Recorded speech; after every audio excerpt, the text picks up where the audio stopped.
The CBS Radio Mystery Theater presents...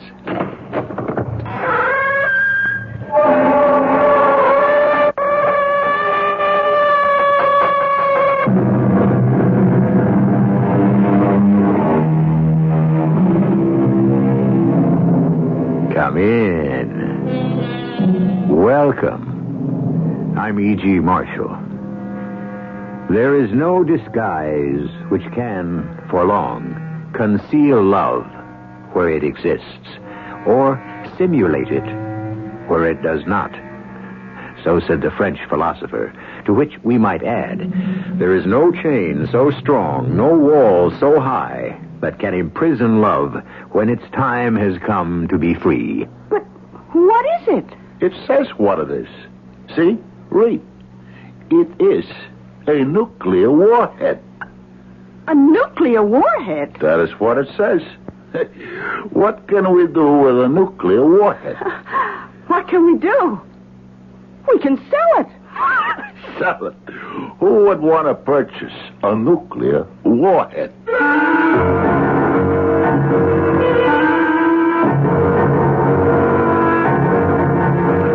Our mystery drama, A Drink with Dionysus, was written especially for the Mystery Theater by Sam Dan and stars Fred Gwynne. It is sponsored in part by Buick Motor Division and ARM, Allergy Relief Medicine. I'll be back shortly with Act One.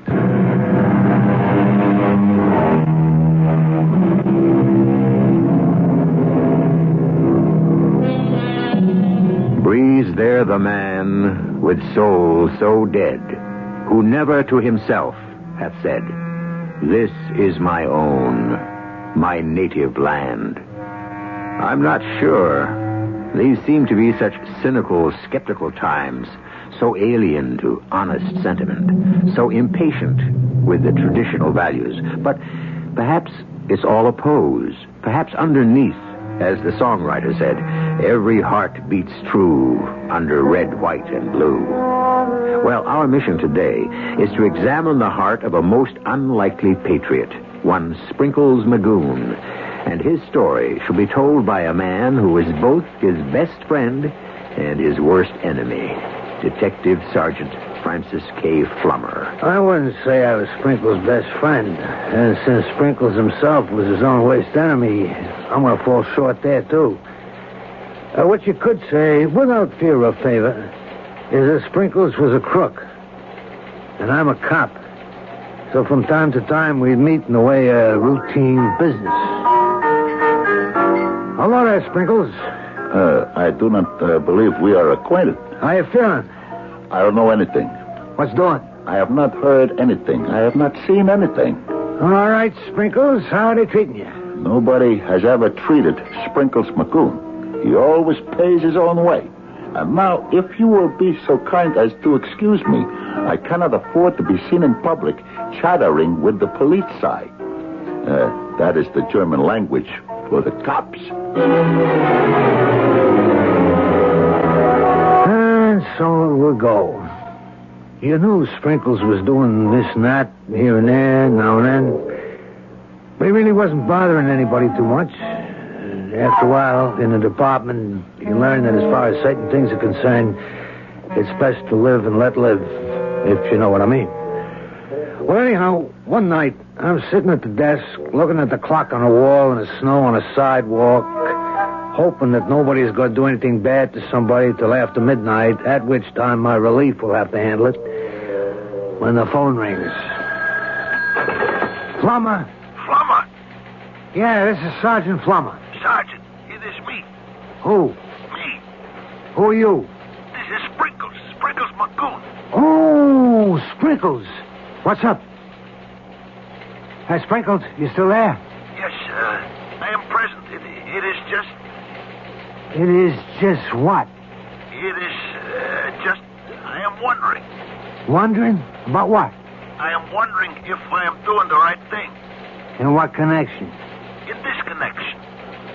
Talking with the gendarmes. What? That is the French language word for the cops. Well, what do you want to talk about? Would you like to come up here?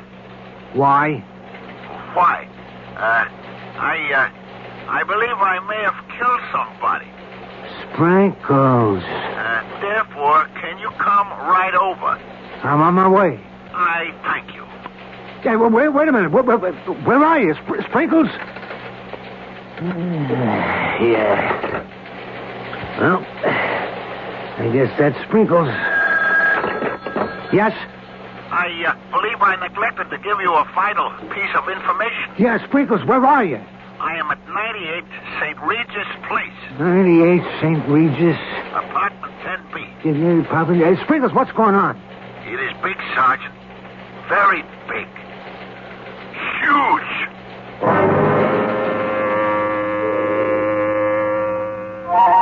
St. Regis Place. Sprinkles must have been stepping up in class. Or he'd be doing it in a high-rent district. Basically, he was a dip. You know, a pickpocket. He liked to work the crowds. 98 St. Regis was a luxury high-rise.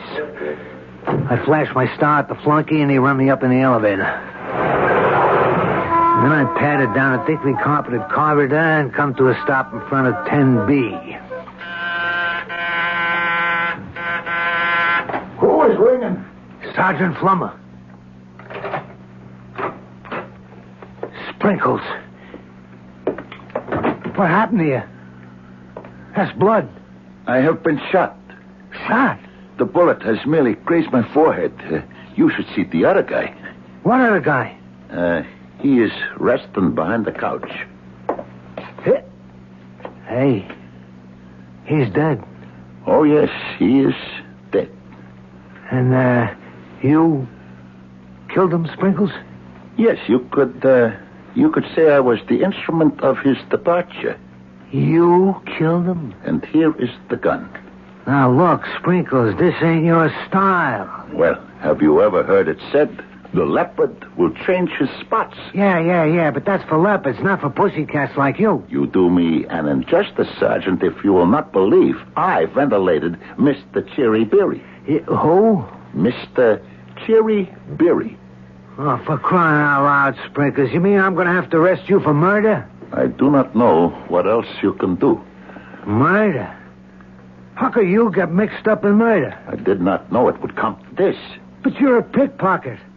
And a good one. I can no longer earn an honest living as a pickpocket. I'm a victim of progress. What's that? Pity the poor pickpocket. He is obsolete. I am the victim of what is called the cashless society. The cashless society? Sure. There is no longer any cash walking around the street. You lift the wallet, what do you get? Credit cards, traveler's checks. Oh, yeah. I cannot live on little plastic cards, now can I? No, I guess not. But you still haven't told me why you had to shoot this Mr. Chiribiri. Yeah. It is a long story. Sprinkles, you better let me hear it. Just start at the beginning.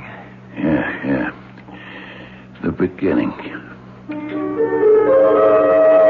You could say it all began when this female individual, whose name I shall not reveal, but shall refer to as Boston Sadie, encountered me in the saloon, which I shall likewise not identify, but which shall hereinafter be known as Frisco Charlie's. Well, look who we got here. Sprinkles Magoon. Sadie. Boston Sadie. In the flesh. You have added a generous amount of fat, Sadie. Married life must agree with you. Oh, no, it don't. Oh, I am truly sorry to hear that. Look, Sprinkles, I got a little proposition. Interested? Why, Sadie, I thought you were turning honest. Yeah, so did I. You know, the little cottage in the country, the roses climbing over the fence, and the whippoorwills. What's the use? Oh, I am indeed sorry to hear that there is a sour note in the symphony of your happiness. I thought I was marrying a civilian. So, didn't you? No, I married a thief. A thief? I was under the impression that Elwood was an upright, legitimate member of society with a job. He's not an honest thief like you and me and the rest of us. He's the worst kind. The worst kind? He's a closet thief. Oh? He wants to steal, but he don't have the nerve. Oh, that is bad. Oh, I thought it'd be a new life for me. But on the wedding night, he said that he was... Sadie, are you sure you would like to discuss this intimate matter with me? He said, darling, I have a confession to make. Are you sure you want me to listen? He said, dearest, I want you to show me the ropes.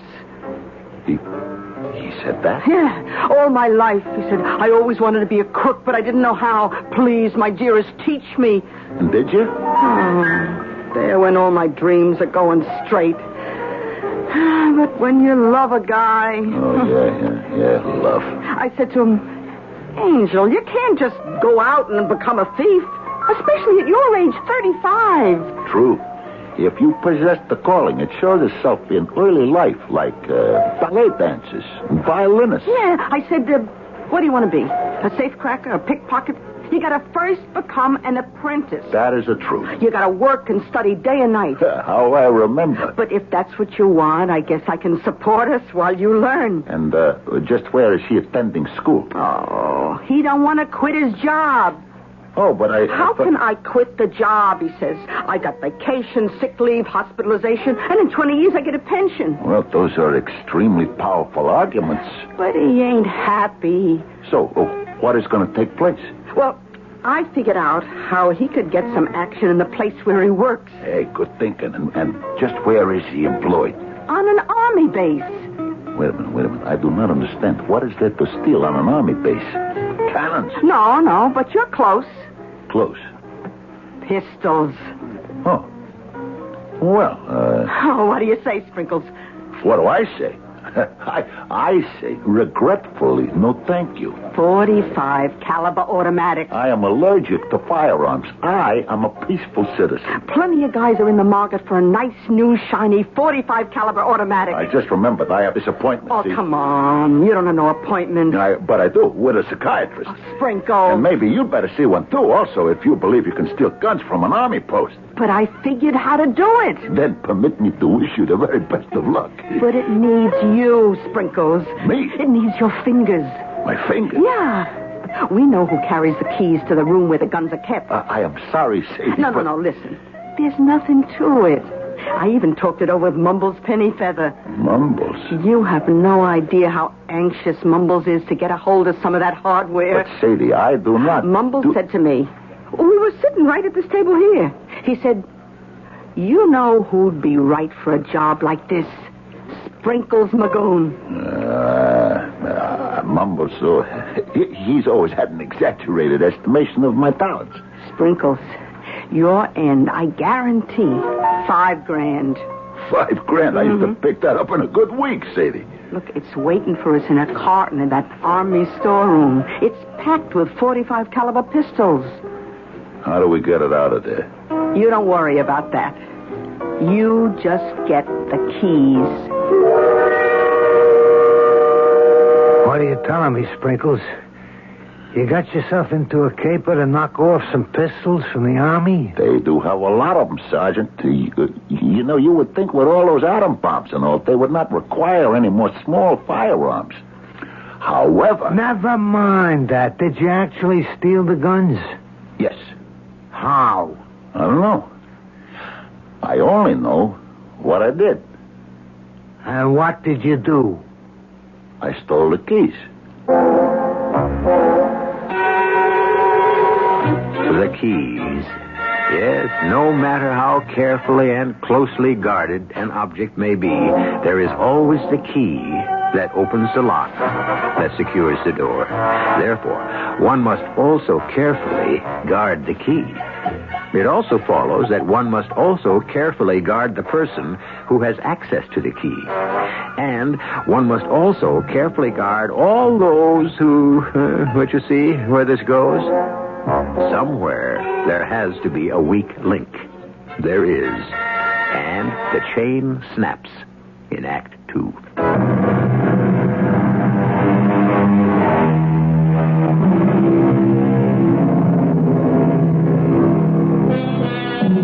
There was the veil through which I might not see. There was the door to which I found no key. Such was the lot of Mr. Edward Fitzgerald, the poet of the Rubaiyat. Perhaps he might have found the key had he been fortunate to enlist the cooperation of our own Sprinkles Magoon, an expert at finding things, especially when they happen to be in someone else's pocket. We go forward. Now, Sprinkles, we have to proceed in an orderly fashion, you understand? Without a question, Sergeant Flummer. Right. This Boston Sadie arranges to cut you into a scheme to swipe some .45 caliber pistols from an army base, right? You are correct, Sergeant. Now, where does this guy on the floor, this very dead guy, come in?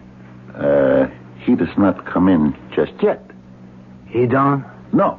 It is still too early for him to make his appearance. All right, Sprinkles, where are we? We are still in Frisco Charlie's Bar and Grill. I am still engaged in conversation with Boston Sadie, talking the pros and the cons, the alsos and the maybes. What you are saying to me is that all I have to do is get the key, right? Is that what you were saying? That's the whole grand opera. All you gotta do is get the key. And where does that key happen to be? In somebody's pocket. Namely? Lieutenant Melvin McBride, also known as Moonface. He had the key to the gun room. You got the picture down, Pat. You lift the key, you make a wax impression, then you slip the key back into Moonface's pocket. You follow this? I follow, but I do not know if I like where it is going. Oh, you're gonna love it, you'll see. Now, we'll get the box with the guns, bring it to you, and you make the delivery to Mumbles. Pick up the cash, and we're home. But they will know the guns are gone the next day. How will they know? What, don't they check up on his situation? Sure, but Thorleaf is the inventory clerk. And who may I ask is Thorleaf? My husband. Oh.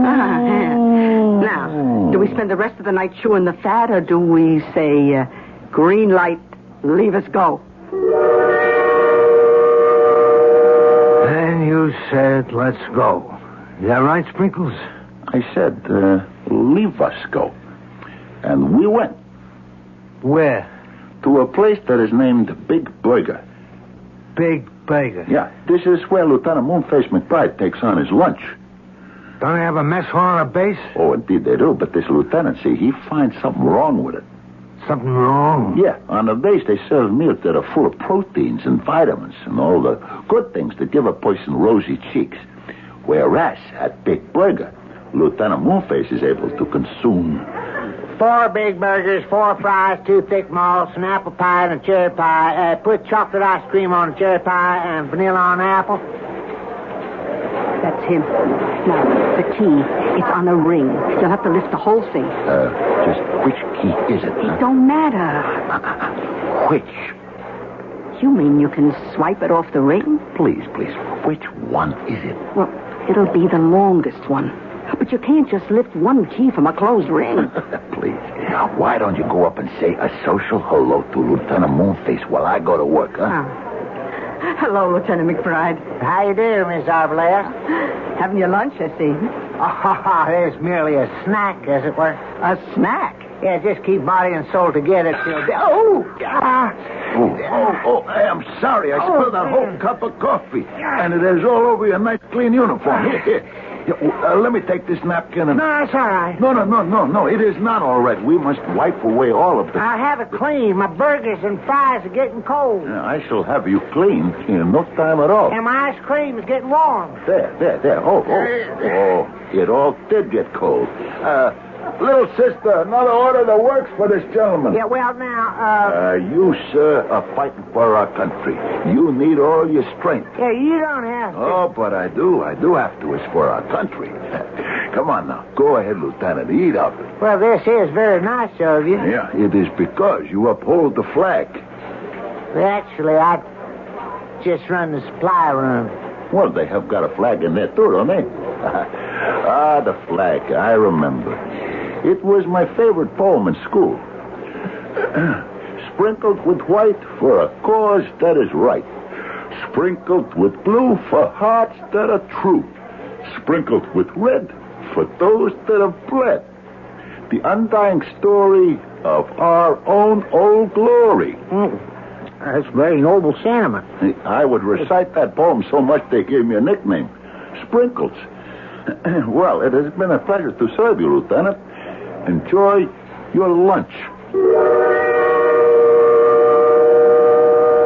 And, you got the key. Oh, yeah. While the guy was sitting there, you got the key off the ring, made the impression, and put it back. It is all, how you say, in a day's work, huh? Oh, boy. Then what did you do? Then it was up to Boston Sadie and her husband, Four Leaf. And this guy on the floor, where's he come in? Lieutenant, he does not yet arrive. What was the next step? I give the impression of the key to Sadie, and she says, meet me tonight, 9 o'clock. The corner of 5th and Roosevelt, which is where I did find myself.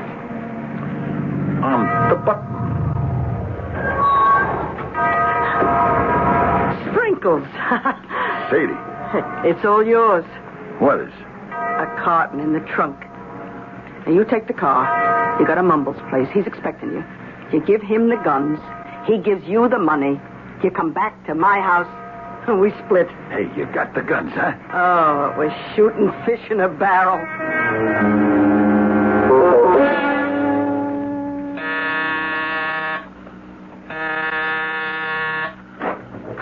Yeah, who's you? Oh, sure, Sprinkles.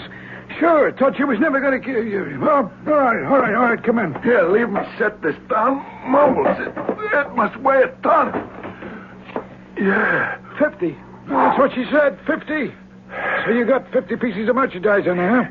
If Boston Sadie said 50, then 50 is the number. And now, so Mumbles, the cash, huh? What? Oh, the cash, sure. But yeah. First we count the merchandise. We open up the box. It ain't I don't trust nobody. I mean, you get the idea. Oh, I understand your position.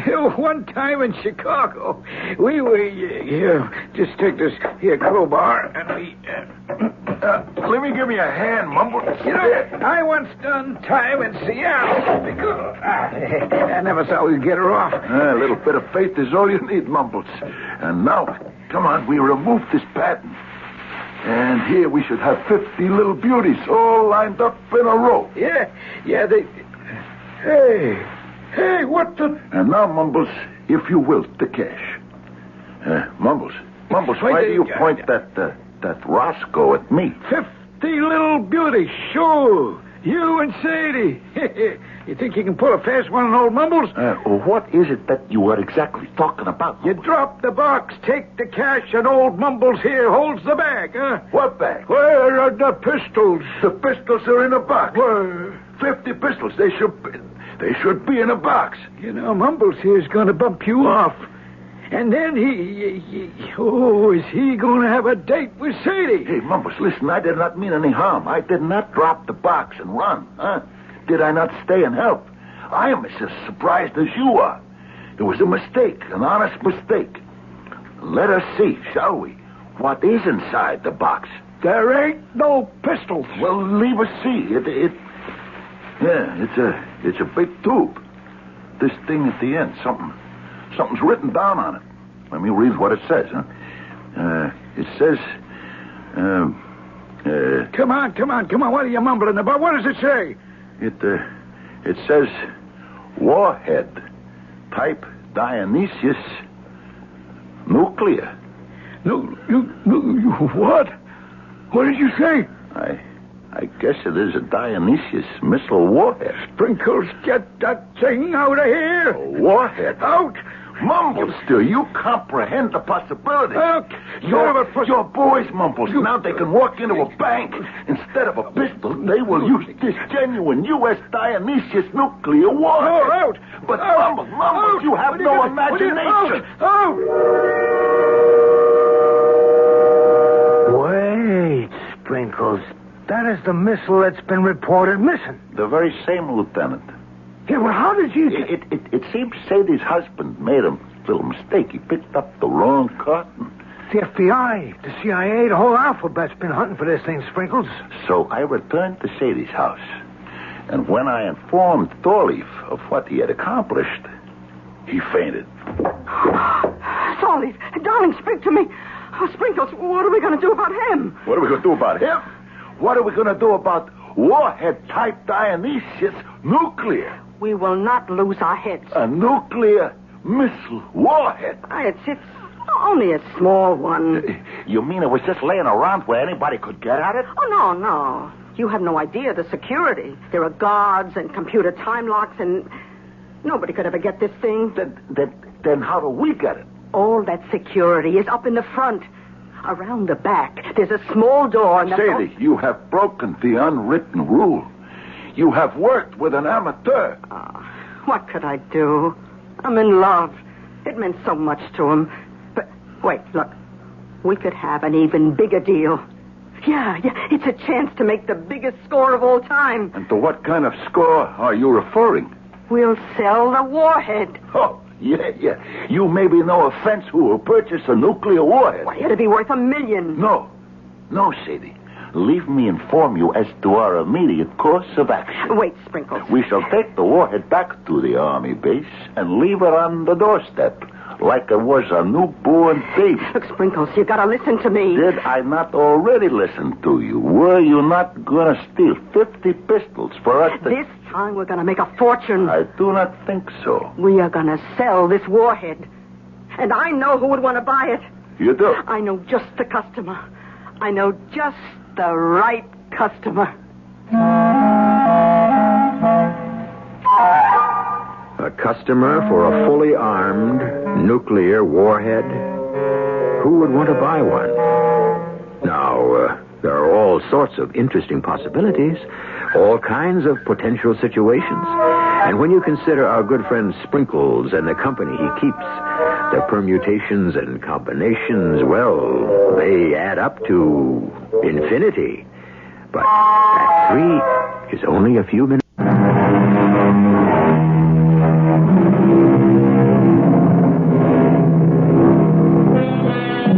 There is no substitute for hard work, said Mr. Thomas Alva Edison. And, of course, he was right. Those who choose to chase easy money soon find themselves working harder and harder to catch it. And somehow it just keeps eluding the grasp. As Mr. Sprinkles Magoon, our protagonist, has discovered. I know who'll buy a missile. Who? Who do you think? An enemy agent. What? You heard me, an enemy agent. But Sadie... But Sadie what?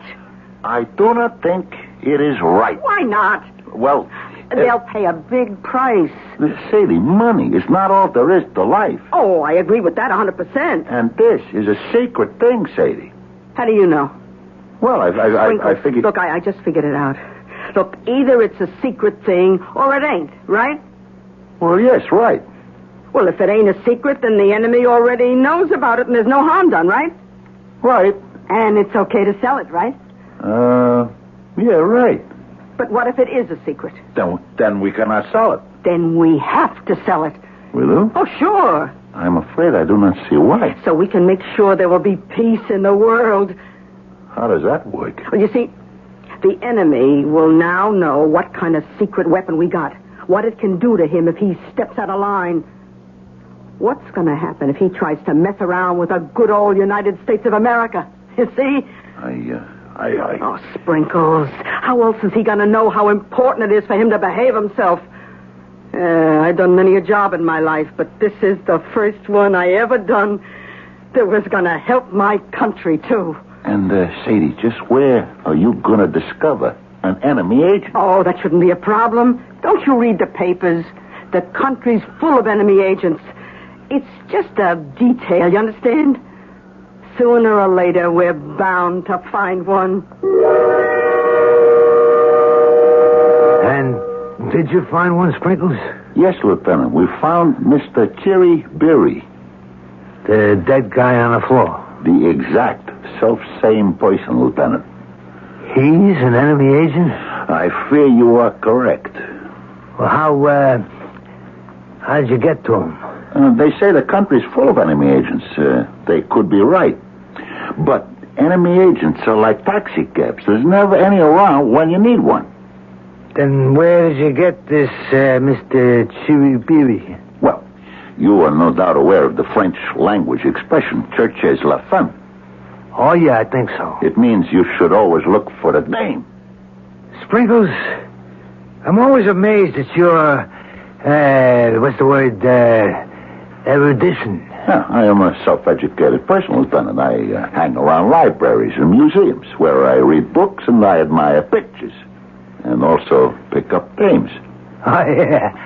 I heard they were good places. Yeah, especially smart, skinny ones. Not my type.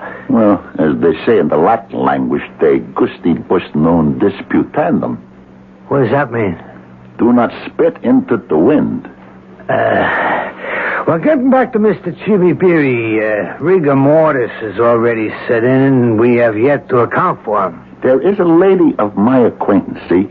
She has a certain type of establishment. I shall not tell you her name, but I shall refer to him from now on as Madame Venus. An excellent alias. Yeah, she meets all kinds of people. I wouldn't doubt it. And so one night I figured I would just drop by for a sociable chat. Sprinkles. How's tricks, Venus? Oh, like there's no tomorrow. That is good. Venus, you could do something for me. Sprinkles, honey, all you have to do is name it. Venus, you got all kinds of, people here. Well, you know the saying. Through these portals pass all of mankind. Yeah, doctors, lawyers, politicians. You name it. Do you ever get an enemy agent? Why do you ask? I need one. I don't know. I sure could use an enemy agent. Well, I'm sure we get an occasional enemy agent now and then, but But what? we can't go around telling everybody. It would be bad for business. You'd be surprised who comes in here. But you wouldn't be telling everybody. Just me. Oh, I'd like to do it, Sprinkles, but... Venus, I'm not asking this for myself. No? It is for the good of our country. Oh, well, that's different.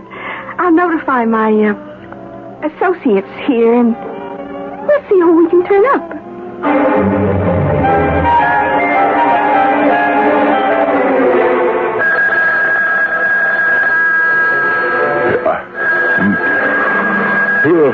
What? No.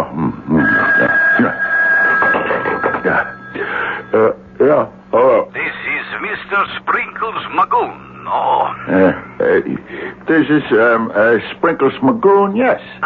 We have connected. Hey, do you know what time it is? It is 3:30 a.m. Well, what is it you want? I am the person you have been looking for. The person... Does the name Madame Venus mean something to you?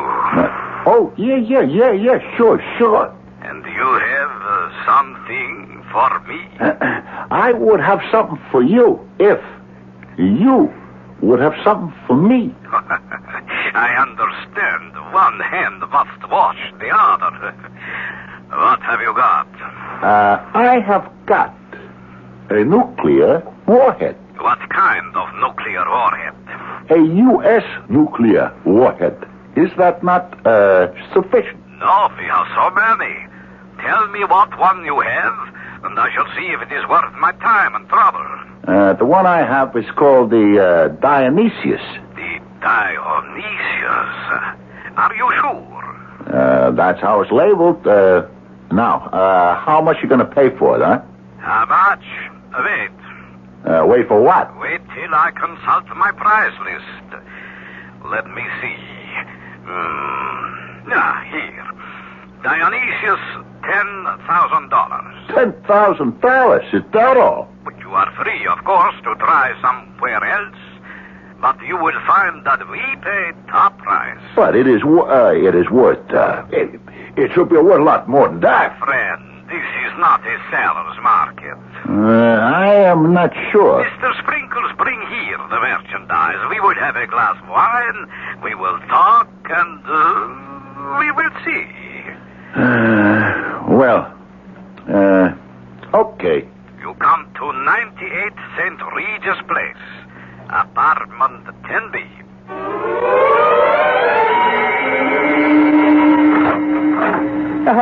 Come in, Mr. Sprinkles Magoon. I am Mr. Chiriviri. I am pleased to meet you. Now, let us see what you have for me. Here it is, just what I said. The Dionysus warhead. So, yes, the Dionysus warhead. It is excellent, excellent. Good. Now that you see the merchandise, let's talk money. We agreed on 10,000, yes? No. You said 10,000. 15. 20. Too much. It is not your money. True, but I must not exceed my budget. You give a little, I will give a lot. Leave us make it 17.5. My soft heart, it will be the death of me. Sold, my friend. You have done well for yourself. Cash. Yes, of course. Let me count it out for you. I'm sorry, I cannot take a check. I understand. 1,000, 2,000, 3,000. How convenient it would be if I could use a credit card. But I do not suppose it would be practical. 17,500. There you are. Thank you very much. Now, a glass of wine. I never touch the stuff. Then, Mr. Sprinkles, I bid you good night. And may we do more business in the near future. I do not think so. Oh, have you any complaints about how you have been treated? No. It's not that. It's just I am not in this business. Oh, I see. I only show you this little item for one reason. I understand. For money. No. Do not delude yourself. That money was just for expenses. Well, then why have you sold me the warhead? So you can learn what it does. And this will make you think twice about getting funny with the United States of America. Mr. Sprinkles, to begin, we already know what the warhead does. You do? Of course. The Dionysus missile, named after the ancient god of wine. It is fired into a concentration of advancing troops. It explodes and sends fumes of pure whiskey in such great strength that the soldiers fall to the ground in a drunken stupor. Is that what it does? Well, of course. And you know it all the time? To be sure. Oh. And this will help us to conquer your decadent democracy. Not. Just hold on. Yes, we shall bring you true freedom, full liberty, complete justice. Wait a minute. And anyone who does not like it, we shall put him against the wall. Rat-tat-tat-tat-tat-tat. That is how to deal with all the enemies of the people. Do you agree? Hold on, Mr. And we shall tear down that flag. What flag? The flag of oppression, the American flag. Oh, no. You will not. It shall never again fly and pollute the breeze. You cannot talk that way about Old Glory. The deal is off. You are beginning to talk like an enemy of the people. Here's your money. Oh, no. Oh, yes. And I am taking back that missile. You fool, stand back. That little heater does not scare me, Do not take one more step. I said the deal is off. I have warned you. Hey, let go.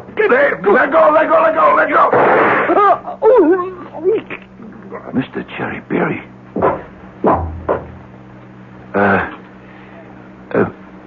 Mr. Cherry Berry. Yeah, this is Flummer. I'm at 98 St. Regis, apartment 10B. I got one dead body, one Dionysus nuclear warhead. I got one prime suspect. You better call the FBI, the CIA, and anybody else who wants a piece of it. And that is my story, Sergeant Flummer. Yeah. Sprinkles, I have to arrest you for the murder of Mr. Chibi Beery. And I will have to inform you that as of now, anything you say could be used against you. Thank you, Sergeant. Sprinkles, how did that poem go again? Sprinkled with white, for a cause that is right. Sprinkled with blue for hearts that are true. What's this? You never read about the murder? You never read about Sprinkles and a missing warhead? I'll tell you what happened. The big wheels decided to hush it up. And then somebody figures maybe Sprinkles isn't a dip, but is a member of one of the security outfits and don't want to blow his cover. Anyhow, Sprinkles is out on the streets, alive and well, and either lifting wallets or trapping foreign agents. Take your pick.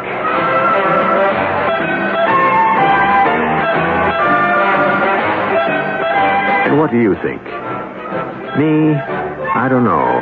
It could be either of the alternatives that Lieutenant Flummer suggests, or it might be a third. Who knows? One thing and one thing only is for sure. I shall be back in just a short while.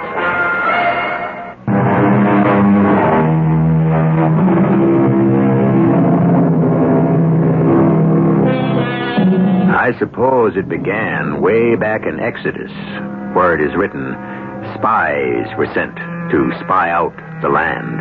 And we've had spies ever since.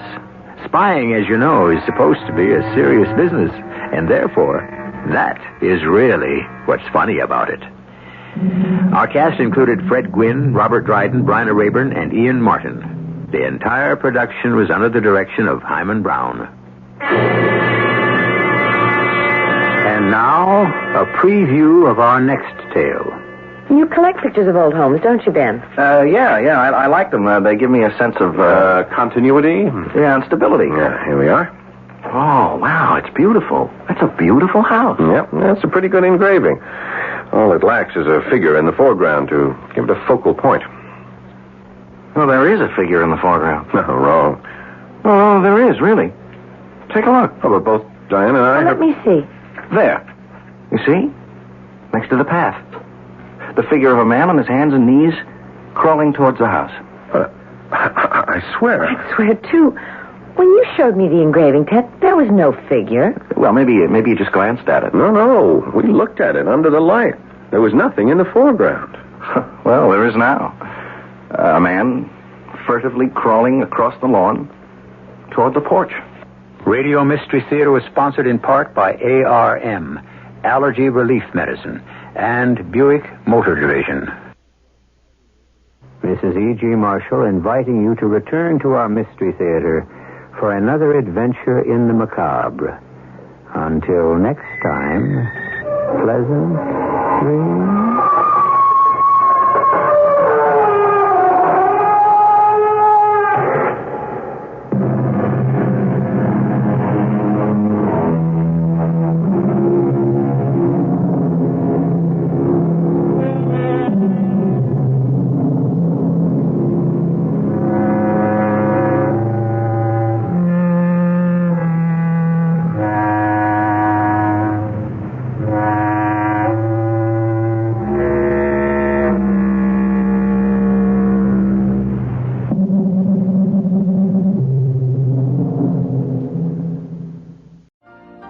You've been listening to the OTR Gold Network.